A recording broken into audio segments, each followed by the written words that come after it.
oh. Why do I do this myself? It's like these really short snippets that, over a long stretch of time, could easily be made to, could easily be turned into a video that makes me look like a fool. Unlike the rest of our content. Anyway, welcome back to Overclock Showcase. If you watched the end of the last episode, you would know that this week we're back to Scout on the correct path, the correct order. Why is that stuff up there? I was meant to take that to the kitchen. I don't live in squalor, don't worry. I just put some things by while going to do something else. And they're still there. Even though I planned on taking them to the kitchen. Anyway, the point is, it's shaped shells for the Boomstick, which was a really nice thing to get because I am a shaped shells enjoyer, one might say. It's a very simple overclock, and I think on face value, it actually looks pretty rough, maybe. It doesn't look great on paper. Significantly reduced base spread, small reduction in ammo. Especially when I get to the point where I tell you, I think the Boomstick's base accuracy is not as bad as it seems. That doesn't change the fact that shaped shells is still quite the tightening up of the spread. And what that allows you to do is deal much more reliable damage at medium to even long range. And even close range, kind of. Basically, you're just not going to be missing, really. Or rather, sorry, what I should say, you're not going to be missing any of your pellets, is really what it comes down to. And it is a stark... Like I said, I do think the Boomstick's base accuracy is a little bit better than people give it credit for. But there is still a stark contrast between it and when using shaped shells in what you can do at what range. And I find it to be a really satisfying and punchy way to build for a really snappy HVT clearing Boomstick. But in our first build, we're going to go all in on single target because the most exciting thing for me about getting to use shaped shells is actually just getting to use conductive thermals on the Drac. So this is a conductive thermals build where we use conductive thermals to inflict said conductive thermals debuff onto enemies and then deal massive damage with our fire-based Boomstick. Now, there are going to be some pretty strong similarities between both of these Boomstick builds. They're not doing hugely different things, but they're probably as different as I think you can make shaped shells. I think the Boomstick has a lot more diversity than certainly I used to give it credit for.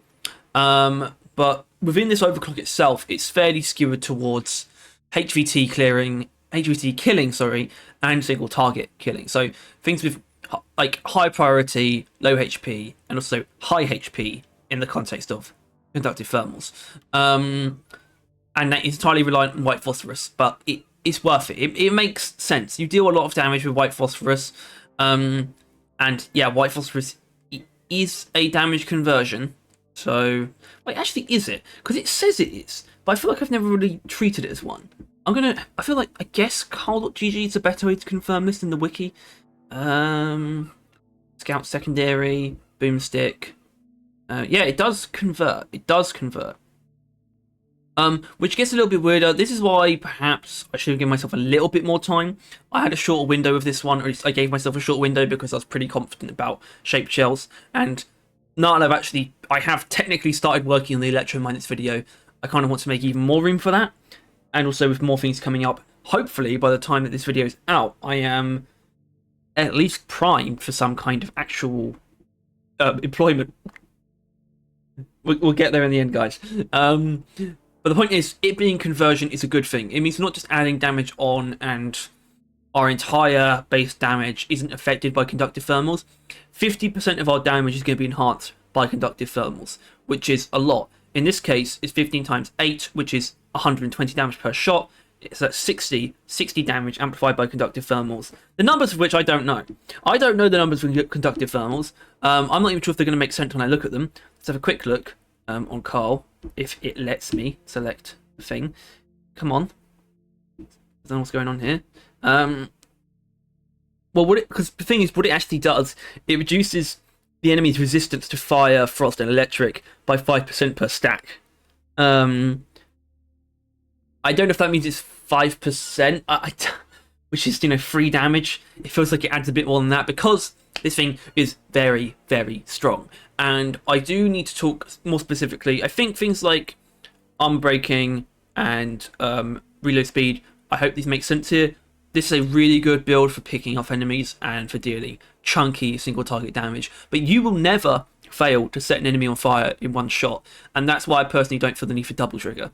So I find quickfire ejectors to be a lot more useful. But in terms of our damage and ammo choices here, damage in tier 1, ammo in tier 3. I didn't practice with this build because this build has been a staple of my loadouts for a while. So I'm just going full confidence in this. This is the version I've used for a very long time, and as far as I can tell, it feels the best. It feels better than having taking all damage because that's just overkill. It feels better than taking all ammo because it's kind of just not that impressive. Damage-wise, you kind of have too much ammo for the fact that every time you need to take out an enemy of importance, you're going to be using some drag ammo first as well. So having all this ammo means you're just often left with a lot of boomstick ammo that you're not doing very much with. Almost had a voice crack there. I'm 22 years old. And there's the other version, which is this. One of the reasons I'm not doing that is it's actually in the other build, so that's where they're quite similar.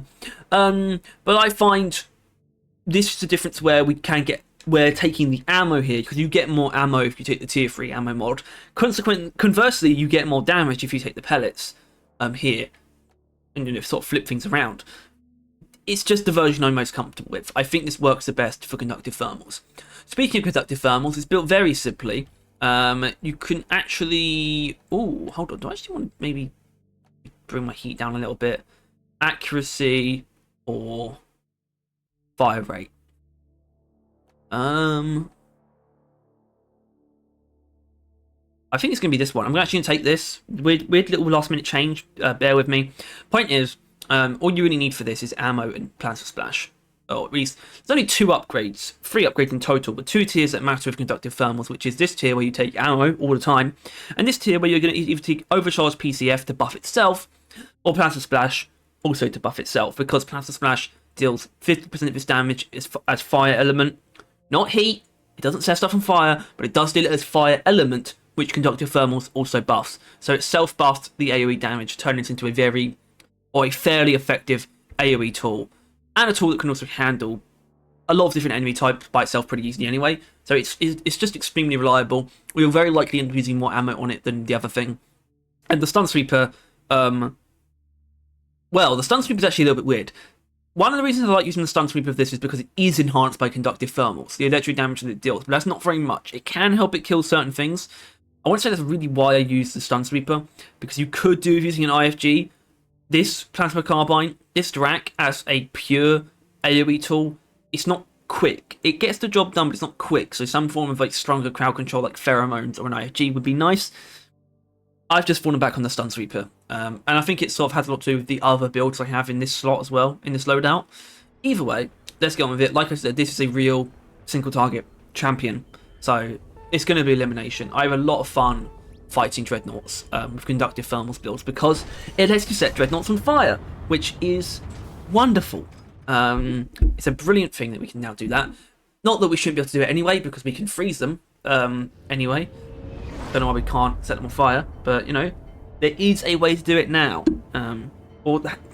Now it's been in the game for over a year. Actually, when this comes out, it's going to have been well over 14 months since season 5. Which is pretty cool. Anyway.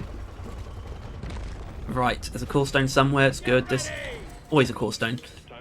This is why I probably should actually switch up the season a little bit. Anyway. I've kind of already said, really, my opinion on shaped shells. But where I think it really stacks up, objectively speaking, well, it's been through changes. And I think it's come out a lot better than it used to be. Because what shaped shells used to do is actually take away damage instead of ammo. And I think that kind of hurt it. I think what makes shaped shells shine is the fact that it concentrates all of the boomstick's base damage into a much finer point. And the fact that it wasn't doing that it seems counterintuitive now. Obviously, we didn't really know at the time that it would be better off this way. But it wasn't it didn't necessarily feel like what the overclock was meant to do still. I'm not saying I love the fact that it reduces your ammo capacity. At the same time, I never find that it's I never find the ammo penalty too punishing. I find it has a very respectable amount of ammo, not an excess, not an impressive amount, but an ample amount would be fair to say. Which is where I found in the other build, where I'm not taking, I'm neither taking full ammo, nor the better of the 2 ammo upgrades. I do find myself using up my ammo, but that's because it's quite a different build though. It's got quite a different approach. I think Shape Shells is a really healthy example of a balanced overclock for the Boomstick. Of course, it's still missing one. And I say that... Huh. Network... Okay. I don't know what that's about. My Xbox does... actually, I won't talk about that just yet. Boomstick. Why I say there is a balanced overclock missing, well... It doesn't have 2. That's the first... That's kind of the first thing. I do think it's a fair kind of... It's certainly an observation that weapons typically have 2 of each category, right, of overclocks. Scout secondaries seem to be bereft of that because both the Zhukovs and the Boomstick break that completely. The Boomstick has 3 cleans, 2 unstables and 1 balanced. The Zhukovs have 1 clean, 1 balanced, and 3 unstables. Anyway, here's a wonderful little group of fellas for us to kill because of what we can do with conductive thermals. We should... Nah, not quite. If you can tell, my kind of idea there was... Okay, I'm not going to talk about that just yet. That's still annoying to see, but it's not going to kill me. I wanted to kind of maybe use the stun sweeper, kill the max heroes with the stun sweeper through conductive thermals, basically. That was kind of what was in my head. It doesn't maybe happen to a couple of them, but obviously that's aided by actually shooting them, obviously. That's definitely a big part of it. Anyway, so that network error thing you've seen a couple of times down in the corner, basically, is one of the reasons why I'm not far from eager to acquire a PC. Not that I think my Xbox is about to pack up or anything, but it's clearly got issues, and sometimes it goes through these phases of just very frequently. So look, yeah, see, it's doing it right now. Although very frequently disconnecting from the internet and then reconnecting, which is not an internet issue. It's a connection issue, but it doesn't affect any other device. Nothing else is doing this. It's the Xbox, and I have seen it sort of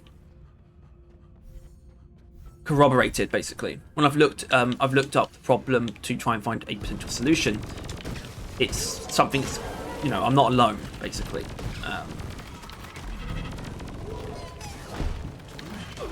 That Stingtail will die very easily. Praetorians.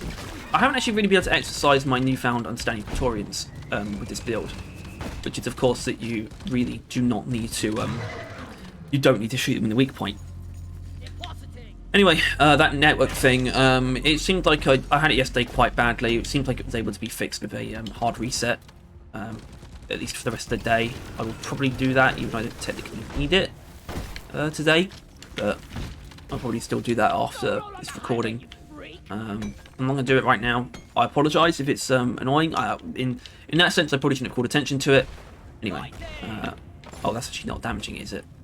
Just go straight through. Anyway, now it's dreading time. Twins? Oh god, okay. Twins are probably the least preferable for this, actually. I think they just don't respond quite as well to conductive thermals. Of course, this is a shaped shell showcase. And you saw what it did. 1 shot that Stingtail, 2 shot that Praetorian. What about these Sentinels?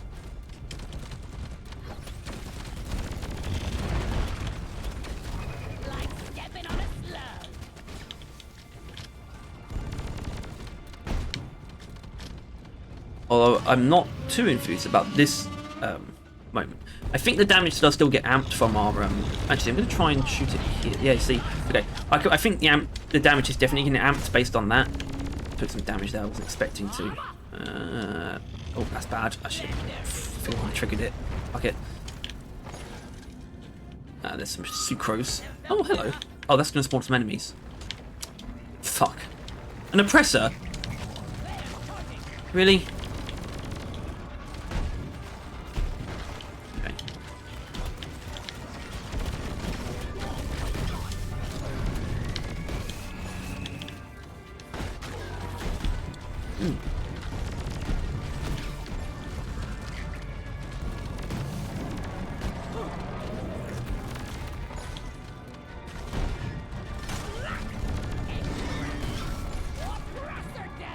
Okay.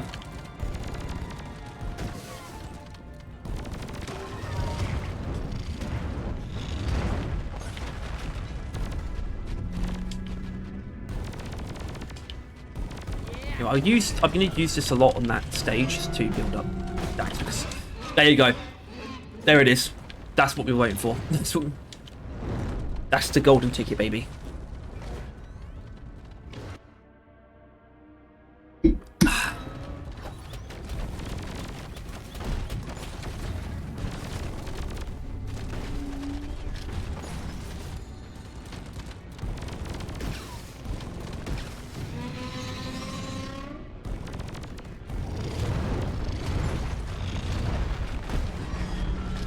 Because I don't think that's going to... When he's on fire briefly, it doesn't do any damage to the shields or anything.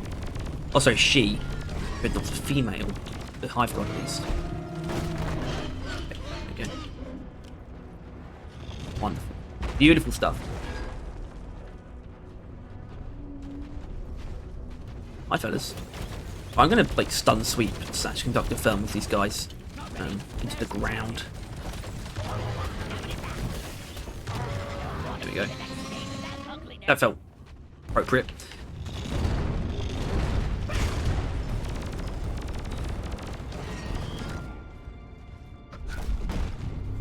Fuck you, dude.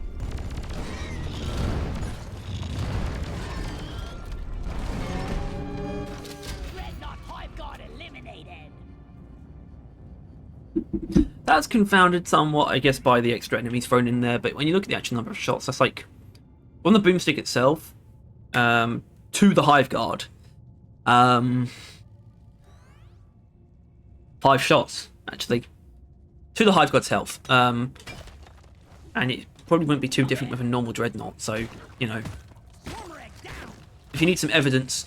So, obviously, Shape Shells is playing a big role here. It means that we can just sort of comfortably shoot at parts of the Dreadnought, specifically the back, without having to be too close.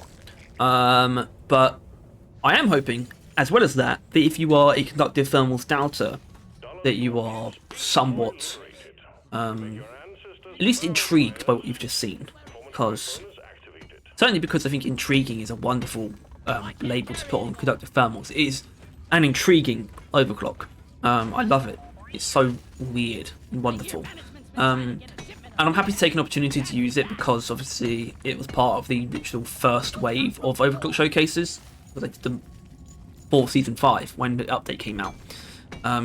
So I only get to use it when I am using a Scout secondary Overclock that demands it, and there aren't many. I can kind of do it with most Boomstick, pretty much every Boomstick Overclock if I wanted to. And then, in a way, because I think I've already done it with the Specialist, quite a few Bolt Shock Overclocks actually, because obviously Firebolts and Cryobolts are big ones.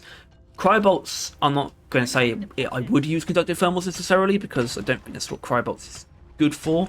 But Firebolts, absolutely. And then, just in general, the ability to use magnetic shafts, or rather just taser bolts in general, and what they can do, just kind of does beg for you to would beg for me to use Conductive Thermals in one of those builds. So like a Trifork Volley, all like damage electric build, Bolt Shock. Many such cases.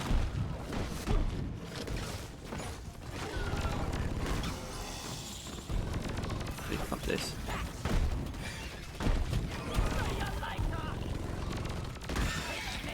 Anyway, so obviously I'm going to have to resupply pretty soon. Surprised I'm not using Beastmaster, to be honest. In fact, I've got so much nitro, I might resupply before I should. I'm going to resupply here, just for safety reasons. I don't want to actually go into the next room yet. Especially this Stingtail around.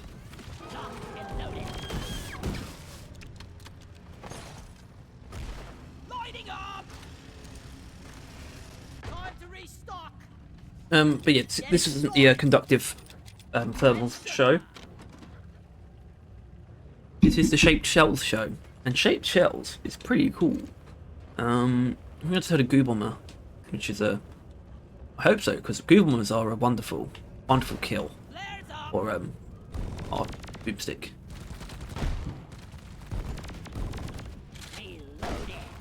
Okay. Help me mind this. Damn, Terraspawn. Ooh, the Shellback. Hello. The elusive Shellback. Oh, I got the weak point. That's not too often. Damn it! Okay, now this is the problem with Goo Bombers, actually. Is that it's very easy to accidentally destroy their weak points, where if you manage to get some stacked of Conductive Thermals on them, and then shoot one of the weak points, it's probably going to one-shot it. So that's what I would have rather had happened. It didn't happen. Anyway, I think I'm just going to smash them Glyphid eggs.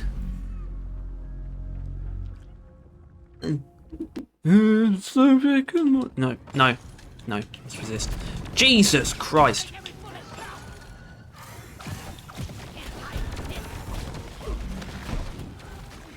Watch it! That thing made a right proper mess.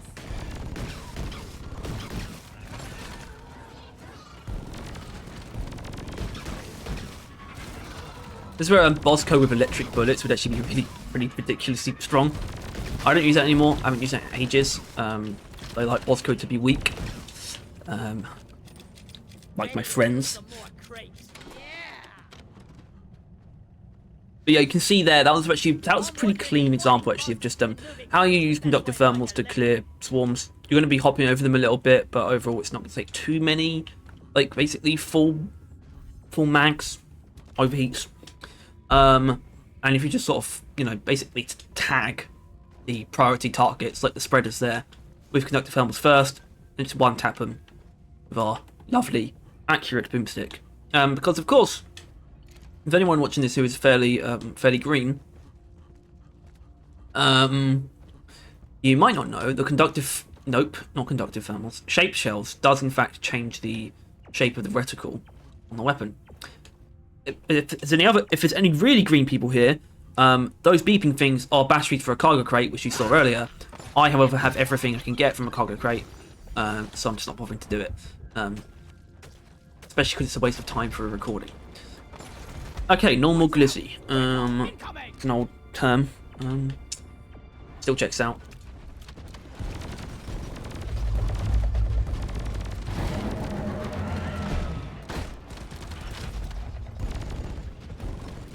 This is one where you'll see how much better it is to shoot a weak point with the Dreadnought, actually. See. Actually, I didn't even need to use a second Boomstick shot there. I could have done the rest of that with the Drac easily, to be honest. As such. There you go. I think this is hopefully just showing you the power of just concentrating all of those pellets into one point. Not one bullet. I do think it'd be kind of cool if it was actually a slug. Like Overclock, you turned it into a single, like, big bullet. But it's still pretty great.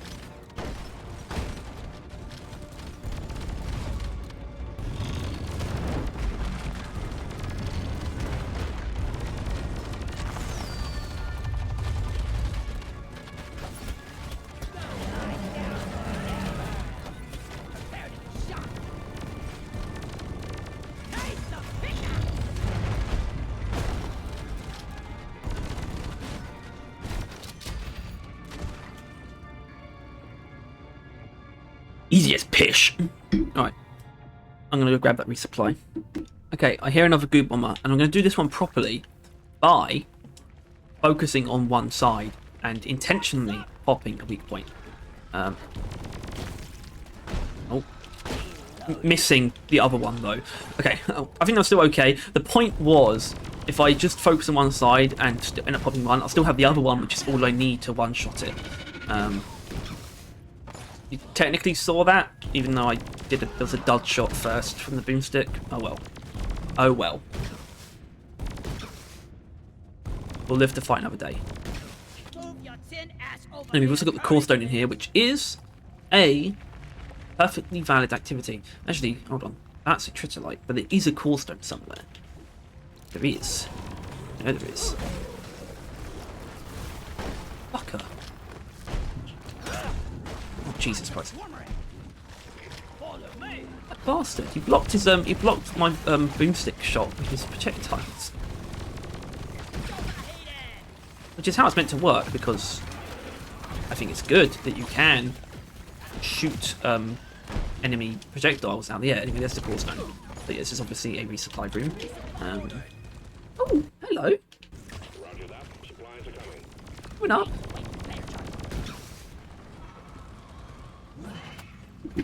Bar. Oh.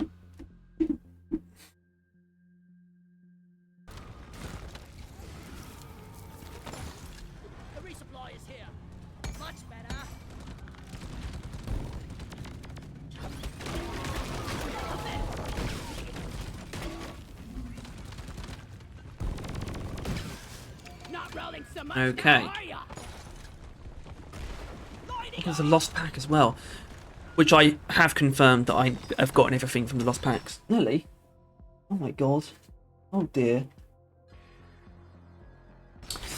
Just climbed out the window through my blinds. I'm talking about a cat, by the way, just in case you're worried.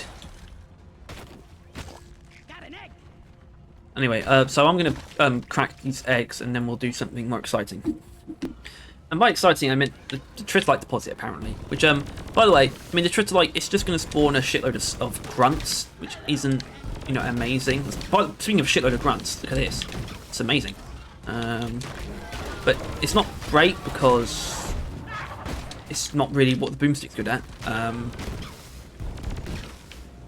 But I'm going to do something funny, basically. Because I guess I'm just getting into weird sort of lore, not lore, but just weird sort of in-deep facts about the game. So the tritolite, most machine events release this purple energy pulse when you complete them that kills everything around you. Actually, I don't think it's most. I don't think the Omen does it. But the Cursite infection and Ebonite infection, both of those do this. And it's obviously designed to just clear the area when you're done. I think a lot of that has to do with the fact that they spawn specific enemies, where with the tritolite, it doesn't spawn specific enemies, and the Omen, the threat is gone entirely once you finish the event, unequivocally. It's the only thing that can attack you during it. Well, nothing spawns during an Omen, and the Omen is the main threat. So tritolite doesn't have the purple pulse either, except it does when you fail it, and so there is a thing I do, if you're new to this series. I do in Overclock showcases, I always, if I get a tritolite, I always let it run its course, because it basically just feeds me grunts to kill. Not super conducive to the showcase in this episode specifically, because it doesn't suit the Overclock too well. So it did for that guard. But I'm going to do something fun with it in regards to the core stone, basically. So I think it's worth doing. Which is why I might not show you all of this. So maybe there'll be another guard or something. I don't know. Spot another guard. There he is. Okay, I think that does show the damage quite well. Although what I should also try doing is a little bit of just sort of a little bit solo. So you see, that's what we get for not using conductive thermals or for going full damage. Sometimes not everything's going to get set fire immediately. Part of me wanted to, for the other build, I did kind of want to use it with all ammo instead for the other build, like I said. But I've realised that you couldn't set Praetorians on fire in 2 shots, and I thought that's just not really going to work for me. I kind of need to be able to do that. The 2-shot Praetorian ignition threshold is pretty damn important, because I think because I tried it once, I didn't pay too much attention, it was only one go, but I think when you're also taking full ammo instead of any of the damage upgrades, even with conductive thermals, the Praetorian becomes a 2-shot ignition instead of a 1-shot, as it is with any of the damage upgrades, or both, as it is in this build. In this build, we have a 1-shot Praetorian ignition threshold. Anyway, I'm going to Core Stone at, I think, 25 seconds is probably the best time to do it. Right, let's go. Open it up. Open the tin. Alright, now I'm going to run and gun for... Not run and gun, I'm just going to run for a little bit. I'm just going to run around. Oh!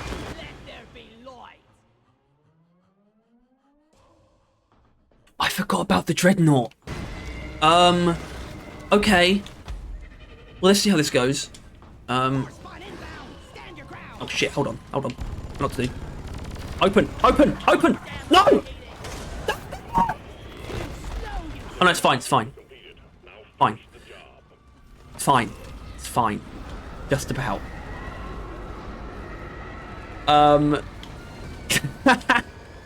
Wow.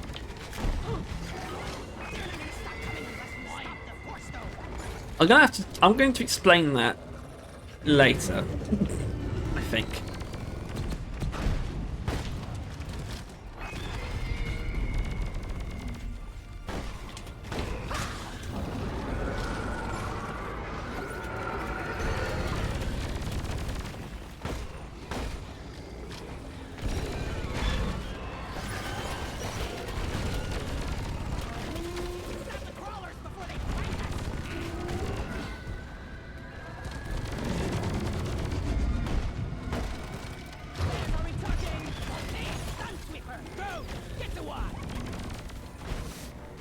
You can see conductive thermal crawlers go down pretty easily on Boomstick.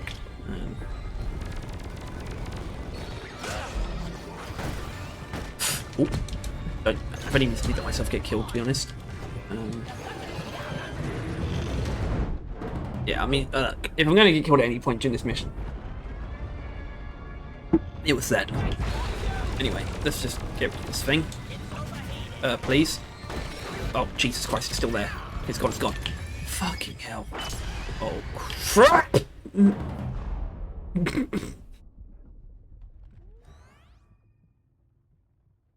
the retrieval part for the core stone. Highest priority, miners. Anyway, so that part's done. Right, now the Dreadnoughts, who should be healing at this point. I mean, come on, guys. Although I probably could have killed that lacerator really if I wanted to. Which I did want to, so why didn't I do it? You tell me. Okay.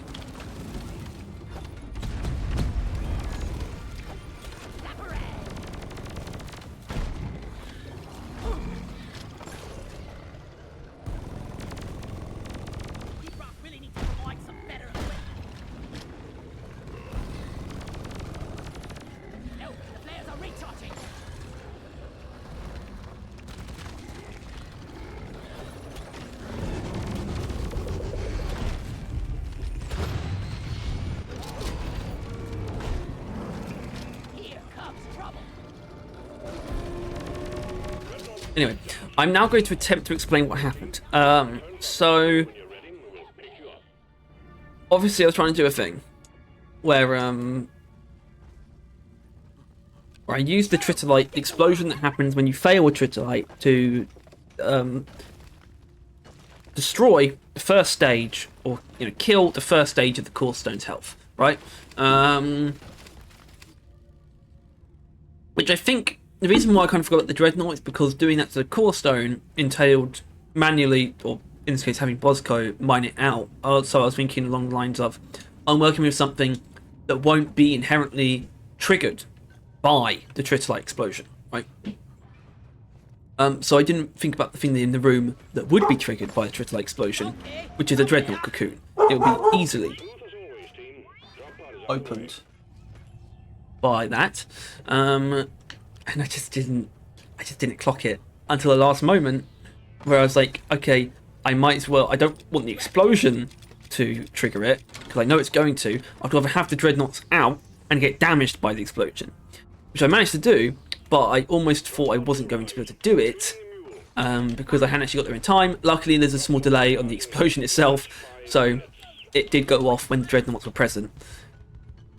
I hope that made sense, because it's kind of funny. In fact, it's very funny, I think. A bundle, a lovely thing to kill with our conductive thermals enabling boomstick.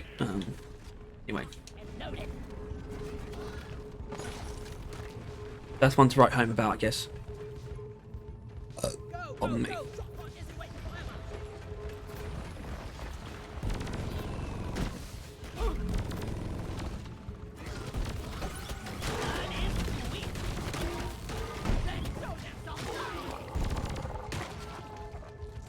I might do a thing where I actually wait around to drop pod a little bit just to see if anything really interesting spawns. The kind of thing that's really fun to see me kill. I mean, Praetorian's like a pretty good finisher, really. Obviously, we're using a lot of Drac ammo to get it done, but we technically only used one boomstick shot to kill that Praetorian. That dreadnought. Got me thinking about the season 3 key art, where the infected Praetorian, to me, because of the colours, looked like a dreadnought.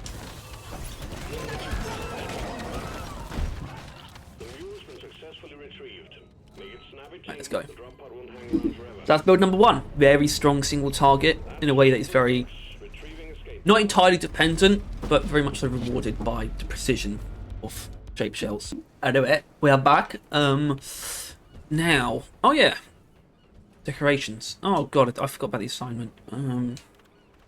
Better not start with elimination. Okay. Not saying we're just going to necessarily do that. That's not the point.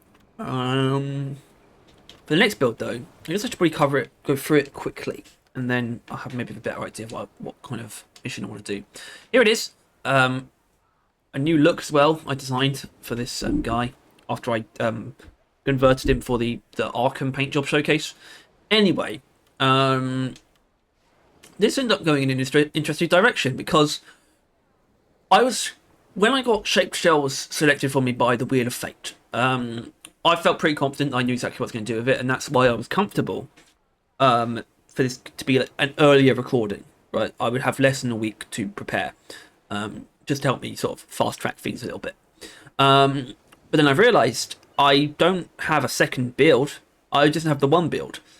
But then I was okay. I guess in half the time, there's an appropriate amount of time to focus on one build, and that's this one.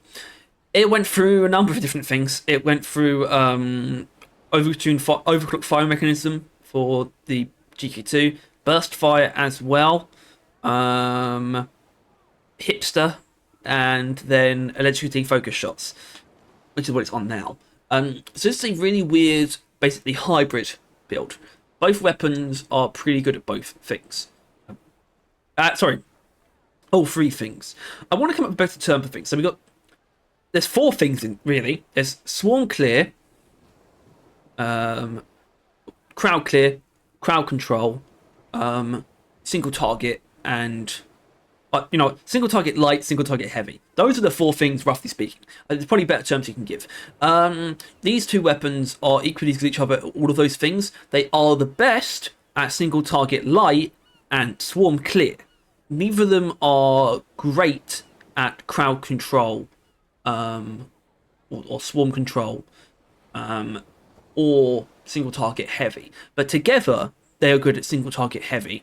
And Steve and pheromone canisters are our crowd control. So this is built in the other way around for damage, basically. So what this lets us do is maintain a lot of the ignition thresholds, but through enemies, and sort of like with less pellets hitting necessarily, because we're using blow through here. But what Shape Shells has doesn't spread its damage as widely. So we do have a better chance of setting on fire the things that we do hit. But if we are going to be using it against multiple enemies, trying to line them up, we do also run the chance of not hitting them all with all the pellets anyway as well. So we do have a sort of a higher chance of igniting enemies in a row. But I think it's still fair to throw in more pellets instead of damage this time, just to basically get a little bit better coverage. Sort of playing into as if it were a bit more of a normal boomstick. As such, as of double trigger. Double trigger is really nice just for really quick burst damage, which makes sense for where we have slightly higher damage on this build than the other. And of course, blow through is endemic here. Like I said, white phosphorus is a big deal here too. I did want to use Fear the Boomstick. That would have done a lot for the crowd control aspect of things. And now that I have fully internalized that it is a conversion, there's definitely reasons to use this over white phosphorus. There always was. The fear upgrade was always a decent option. It was just beaten out by white phosphorus in most cases, and it's probably still overall a bit better here because it just sort of lets you do shit, and stacking the damage over time effects from electrocuting focus shots and white phosphorus is quite nice. So we'll be doing lots of that. But maybe there was a chance that Fear the Boomstick was a better option. I'm sure it will come up. I'm sure it will come up in a later video. Jumbo shells. I mean, jumbo shells is one where one of those builds is not going to be using incendiary white phosphorus. I can tell you that right now. Anyway, electrocuting focus shots, or EFS. An overclock I've always kind of looked down upon a little bit. So this is a basic build that sort of lets it do its thing, which is it's basically the single target light expert is what electrocuting focus shots is. So you have ammo just to get as many electrocutions as possible, really. Same goes for extended clip, which, by the way, that is where I think there is some room to play with electrocuted focus shots, because I think killer focus could allow for some really mop up some interesting breakpoints. I've noticed that spreaders are a little bit of an annoying one that usually get left alive by the electrocution. But I think I like it because it's just a bit less overkill. It means, like, I'm not one-shotting a grunt, even though I have electrocution that could do it for me. Armor breaking is really good, though, because that just helps in certain cases, especially Praetorians. Praetorians and guards are the kind of enemy, and stingtails are the kind of enemies where, yes, you can destroy that armor quite easily with armor breaking, but it doesn't mean your shots necessarily go through. In this case, they actually do go through on the first shot and will electrocute, or at least in most cases they do, which is not always easy to do. And blow through, of course, as well. I don't have a good reason to use weak point damage here, but blow through means we can potentially hit multiple at the same time, and definitely helps for hip firing too. Weak point stun. It's not weak point stun, it's just focus shot stun. Very good. It means every time we're going to be mostly focus shotting anyway, so just constantly stunning. Whatever it is, you focus shot.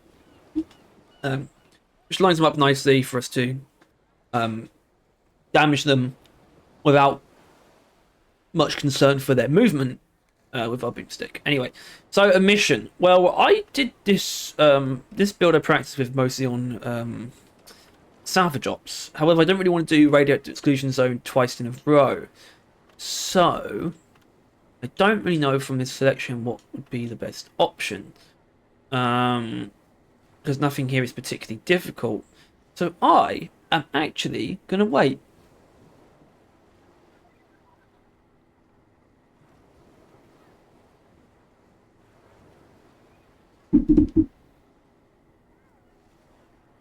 I'm just kidding.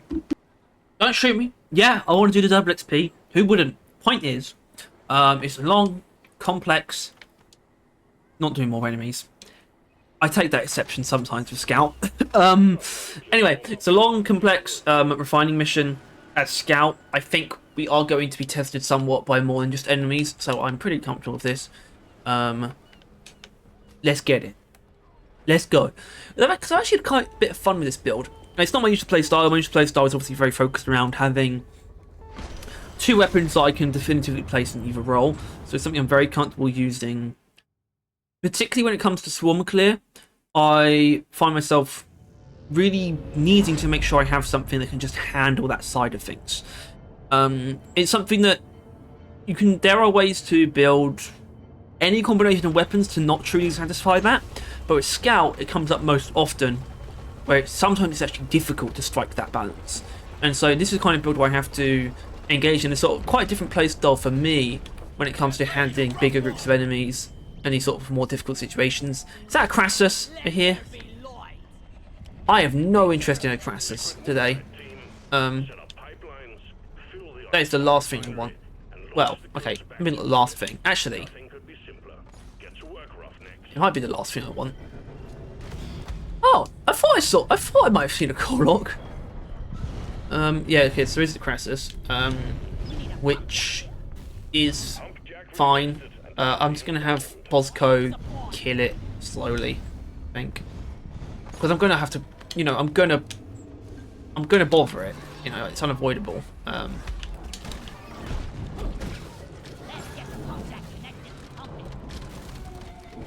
I might as well just slowly get it over with. Corlock, however, I'm going to try not to attack at the moment because I don't want to open it up now needlessly. Anyway, Crassus, attack these guys, please. I don't think he's going to. I could try and get him to do a attack. Come on, do it, buddy. There we go. Lovely. All right. I kind of need to lock in a little bit though. I want to, because I don't want the mission side of this to be as taxing as it easily could be. Barrage Infector, that's okay. Don't know how I didn't act properly there. Hey man, turn around.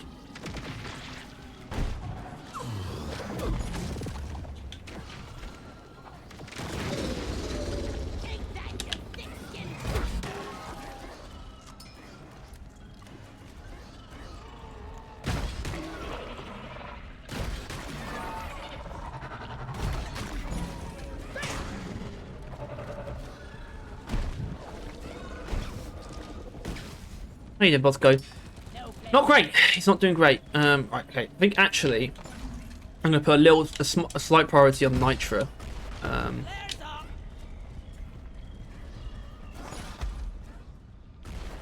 Which in this case, a lot of it might come from loot bugs.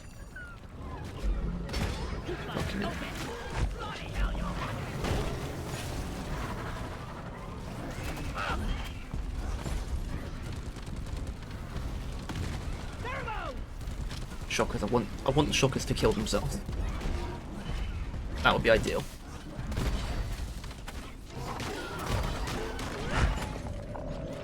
Stone. Okay, I mean it's not out of the question, but it's not something I necessarily want to do.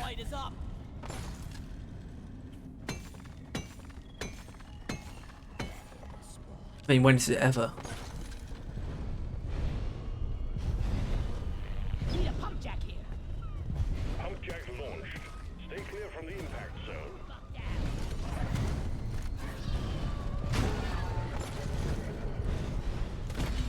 Anyway, so electrocuting focus shots is worth talking about because it does seem weird, and I'm pretty comfortable with what I said about it being its specialty is single target light. It's really good against the enemies that just don't go down super easy.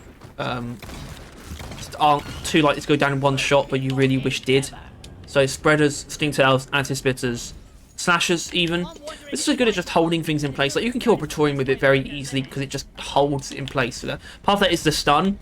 But a lot of it has to do with the fact that it's once you accept that what it is mainly offering is the ability to do a fair bit more damage than a normal focus shot, simply over time.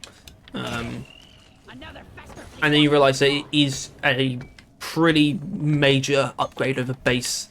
I would say it is, this is going to sound weird, it's kind of my favourite way of using base M1000. Obviously, it's not base M1000 at all, it's much stronger. But it's the way that I like using it in the way that people use the M1000. Is my point, really.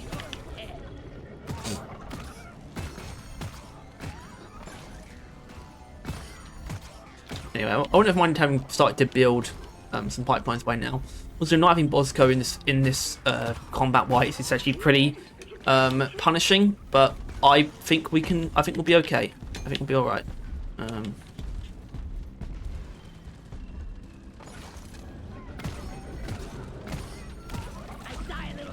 Wait, no, hold on. Is this a swarmer swarm? It's actually a swarmer swarm. Okay, no, I don't think it is.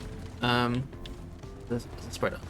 Which, by the way, yeah, spreader is slightly annoying amount of health. I think that should do it. I think. It didn't do it. Okay, now that is an example where I think maybe I should be using increased focus shot damage. I don't think it would have died to one shot there, but it certainly would have died to, you know, the total of 3 ammo used there. The focus shot and then normal shot.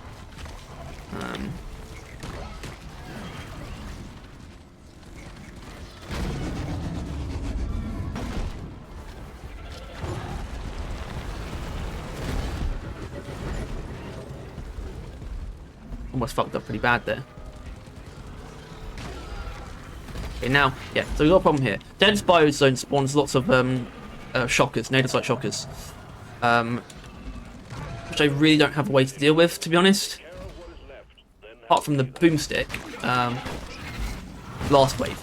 But I don't really have the ammo to justify doing that too much.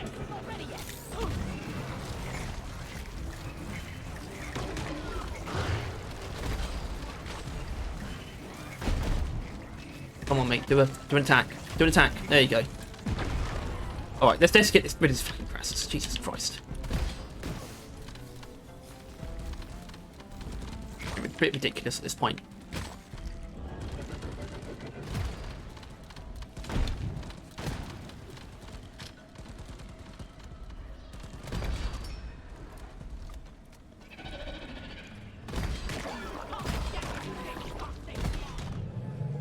Okay, there we go. And I think, just briefly, I will get Bosco to mine some of it, but now that Bosco's available, I kind of want him helping me fight. Anyway, these pump jacks, these pipelines, so that one's probably going to go to there, that one for there, or there. Okay, no, hold on. This one's going up there. Okay. Bosco started attacking the Tyrant Weed.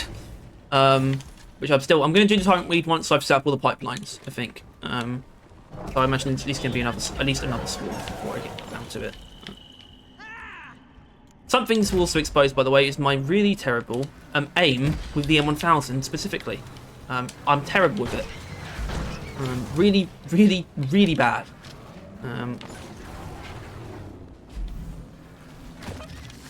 I think that's something to do with the fact that Deep Rock doesn't have aim assist at all. Which is fine for most weapons that either spray weapons or explosive weapons in some way. But the M1000 is it's very singular in its mechanism, I suppose. Stay by my side, Bosco! Bosco! Anyway, it's kind of crazy. I can easily justify taking a resupply here. So, anyway, I think I'll probably see you in the next swarm. Actually, we're deep cut a bit of in-game facts here. So, something about dense biozone that makes it actually pretty good for on-site refining, or just for general navigation as a character who doesn't have drills, is the fact that dense biozone's terrain mines out to your exact height, basically. What you mine out with the pickaxe is bigger than what you mine out in other biomes. Sorry, that little bit kind of threw me in a loop there, but in general, you can just go forward.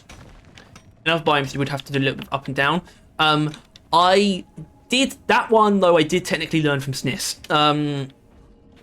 But so I mean, I can't really, but you know, what you know is going to come from someone or somewhere. So there's nothing wrong with being another well-versed Deep Rock enjoyer. So does this count as terrain? It does. It does. Look at that. Isn't that amazing? Yeah, maybe I'll just pull this out a little bit so you can see, if you are an engineering expert such as myself, how you don't need platforms or drills to set up pipelines. Time to earn your paycheck, team. How did I only hit one loot bug there? Anyway, I'm going to need to get a resupply before everything goes to pop. You're doing well. Here I go.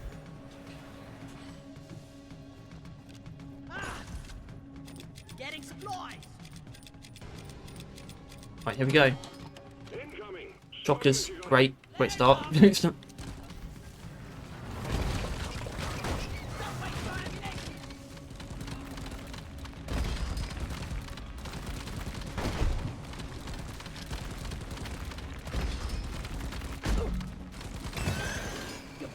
space lobster. Let there be light.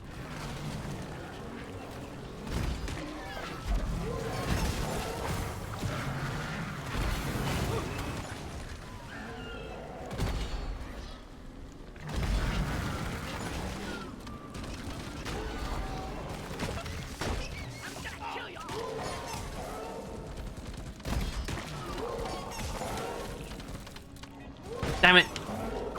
Okay, we lose more one-shot ignition threshold than I thought by not using conductive thermals, which isn't great in the Boomstick's case. Overall, this probably should not be a white. I should probably not be using white phosphorus, to be honest. It's probably doing a disservice to shaped shells for this build.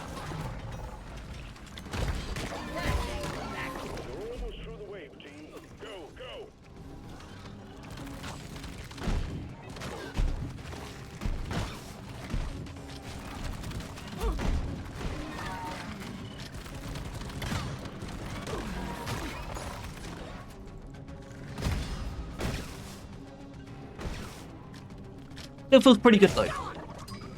Still feels very nice. Anyway, Bosco, get on with that, please.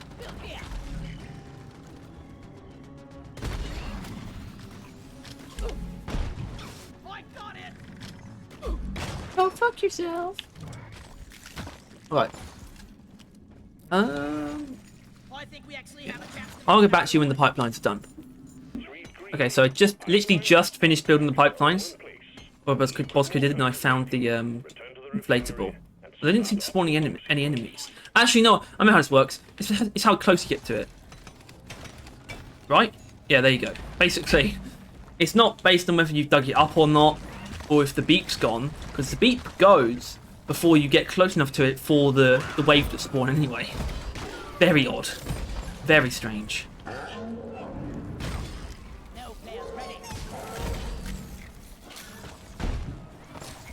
Yeah, not setting the extinct on fire on there.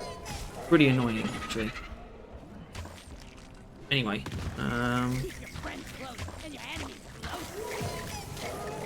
quite a few of them, isn't there? Goodness me.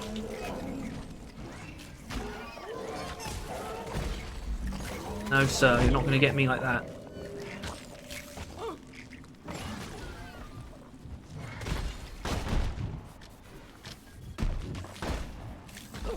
No, sir. Not me.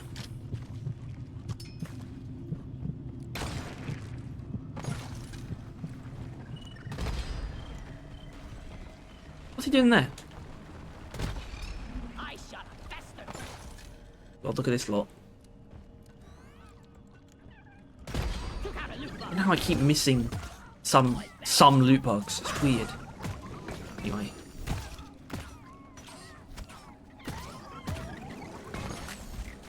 I heard a flea.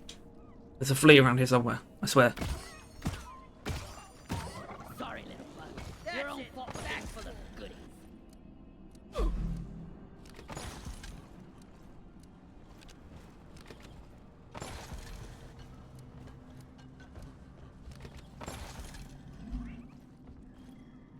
There it is.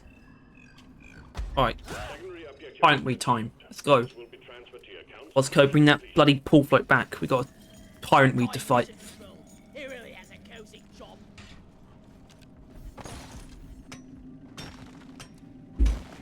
Ready to kill some more crepes.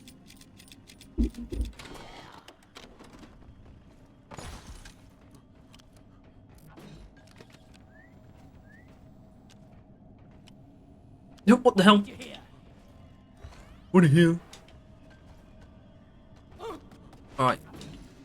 Inflatable beach float secured. Score 1 for the good guys, miners. Performance point bonus. What are you fighting? Okay, there is an actual wave. Right. Oh dear. Hello. Jesus Christ, that was not a great start, was it? Fuck. I don't know how that happened. That was weird. Oh no, it's open already. What the fuck? I just got lagged into not hitting it. Did you? You saw that, right? My view just snapped. It does that sometimes. It just snaps. It's dumb. It's silly. Don't like it. Shouldn't do that.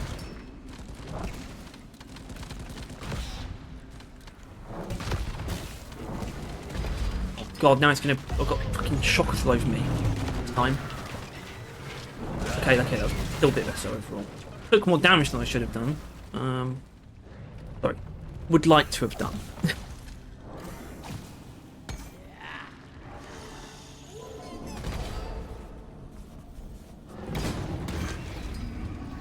I'm going to do the Praetorian thing. Actually, no, I'm not going to do the Praetorian thing. I'm not going to do the thing where I show off how well electrocuting focus shots can kill Praetorian, because this is a shape shells video, believe it or not. Anyway. Speaking of shape shells, I know it can set these things on fire very easily, so I might as well give it a go.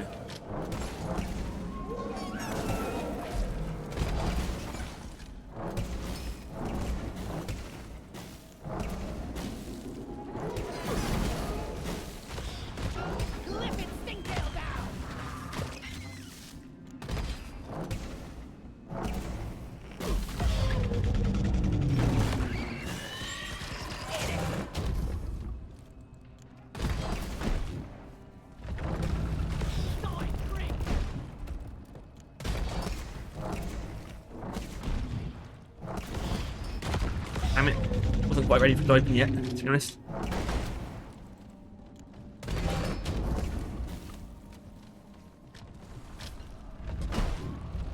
Yeah, there's definitely an ammo disparity in this build. I'm using up way more Boomstick ammo than 1000 ammo.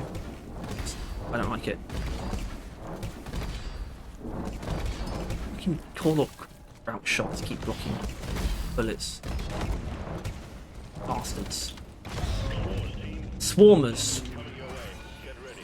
Swarmers.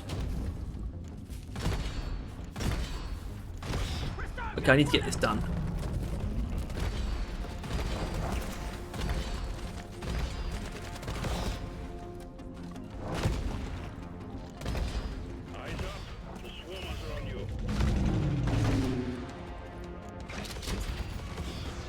Because I can't handle swarmers with this build, I will want to actually probably chuck a thing off the jugger, a pheromone canister on them, but that would require, I think, a fairly good grouping.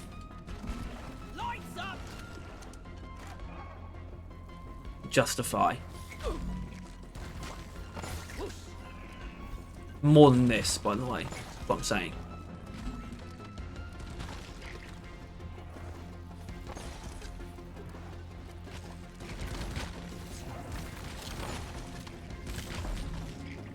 There we go. Oh god. The core stone. Yes, we're going to do the core stone.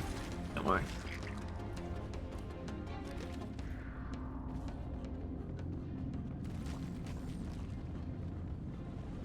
Once Bosco stops having things to shoot.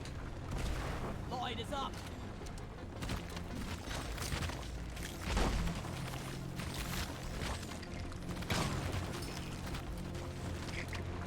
Use so much more Boomstick ammo somehow. Like, why am I not using my M1000 ammo? I feel like I'm using the M1000 like way more.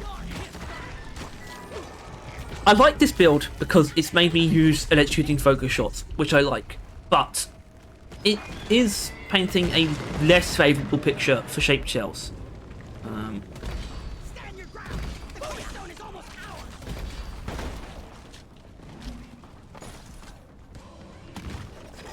Pheromone canister through.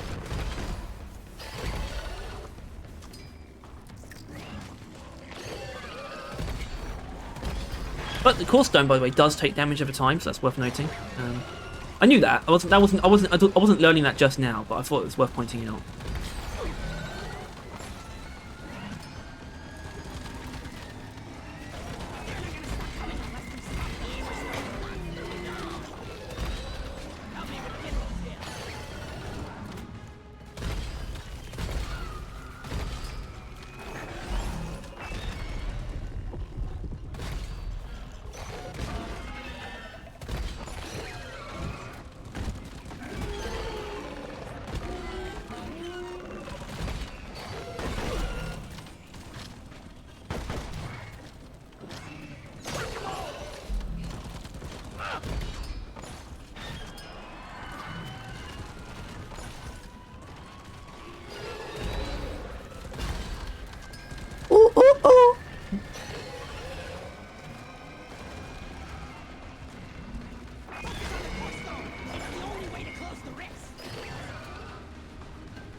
I did not need to let that happen, and yet it happened. Woe is me. All right, let's get on with this mission. This is getting a bit silly. It's going long, and I didn't have any intention for this one to go long.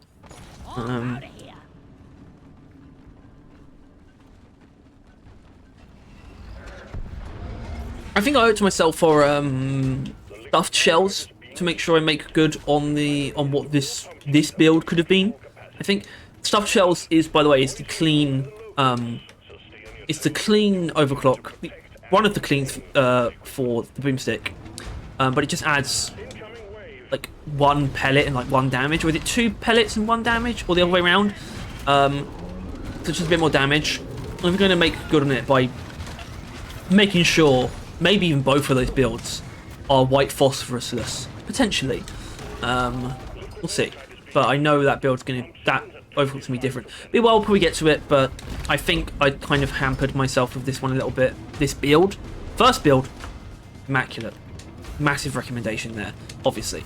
But this is not as pretty, really, is it? How'd that one get there?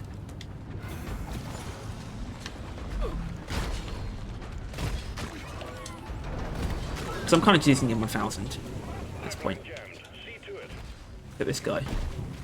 Okay. Fair enough.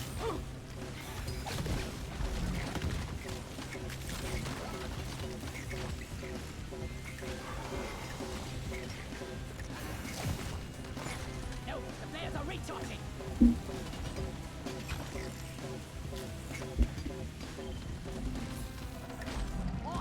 Pipeline functional again. However, we still have malfunctions in the system.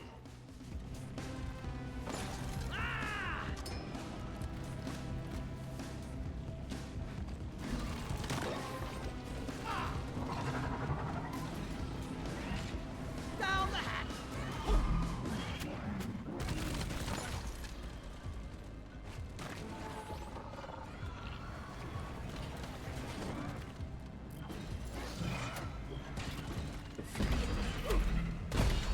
Fuck that guy.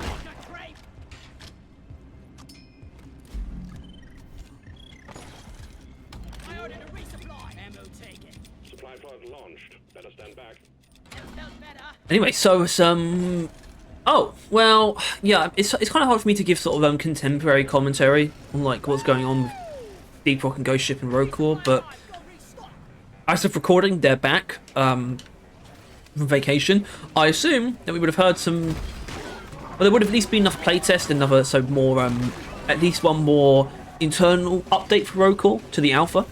But I do wonder by the time this comes out if we would have heard anything more serious about release dates for the early access and whatnot, or any other kind of announcements potentially.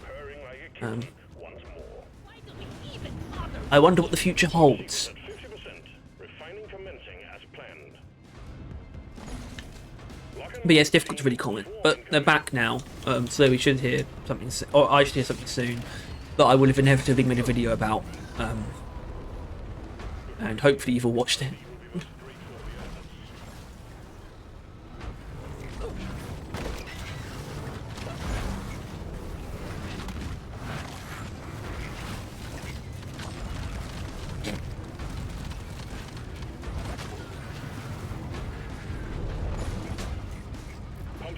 Presser, it is. Hello.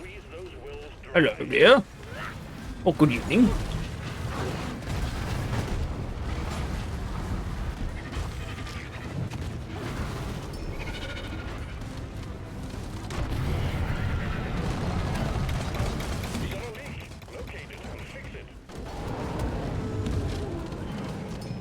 Don't know why I felt the need to do that.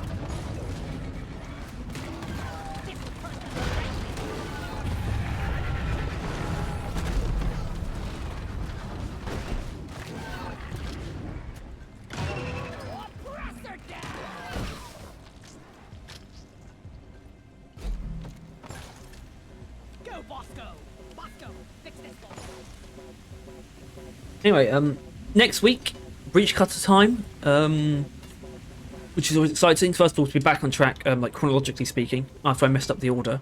But it's the Breach Cutter.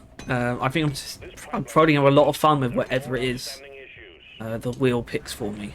I don't even have any specific hopes at all. Actually, none. No, none. I'm happy with any breach cutter overclock, to be honest.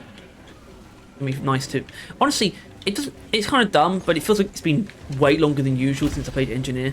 I don't know if the last one I did was another fast-tracked episode, and that's why it has technically been probably longer than usual.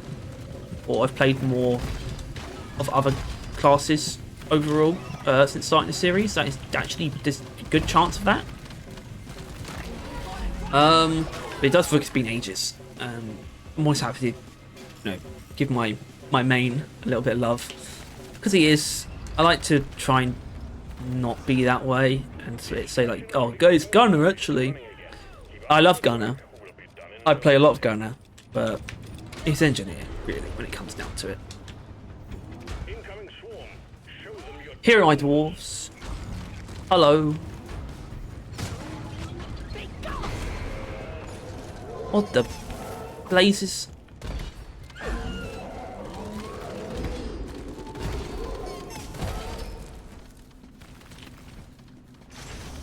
Yeah, so we can't even set them on fire from this range.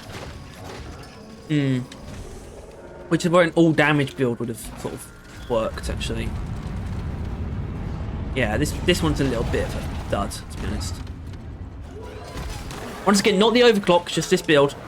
First build's fantastic. Use it. well done. Cargo rocket is returning to orbit. You're sending in the drop pod. I'm still getting through swarms fairly well with a build where I don't really have the most dedicated weapons for that. It's just not really my style. I appreciate that something that isn't my style does not feel completely dog shit in my hands.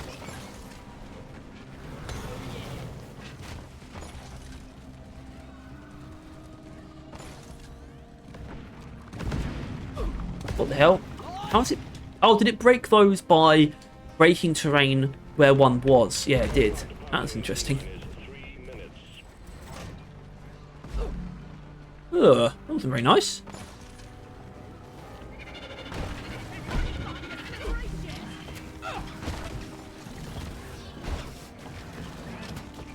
This isn't working well. My attempt at a last-minute boomstick showcase isn't going too smoothly.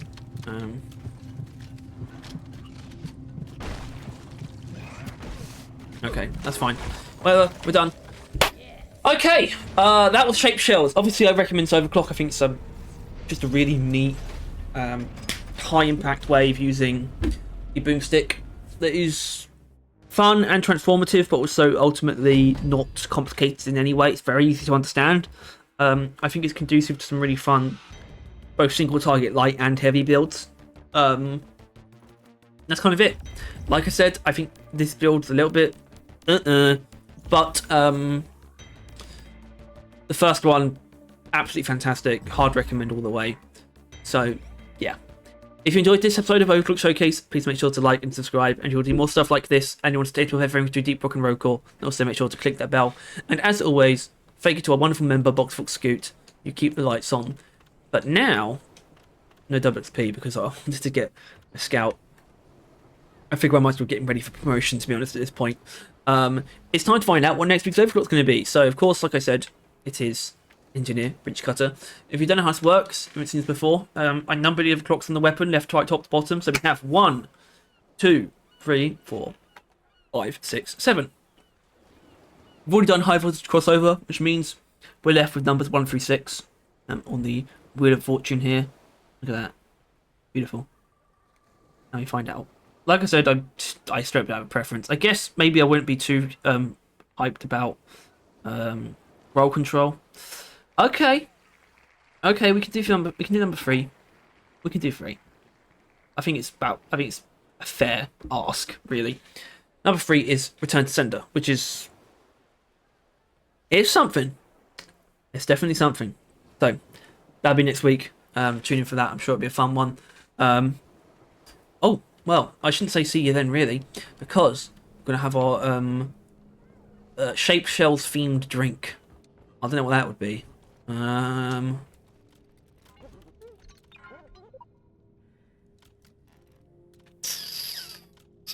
No, it's got to be an on the oath. I think in this case, I think a supported edition on the oath is probably about right. Yeah, yeah. Not that.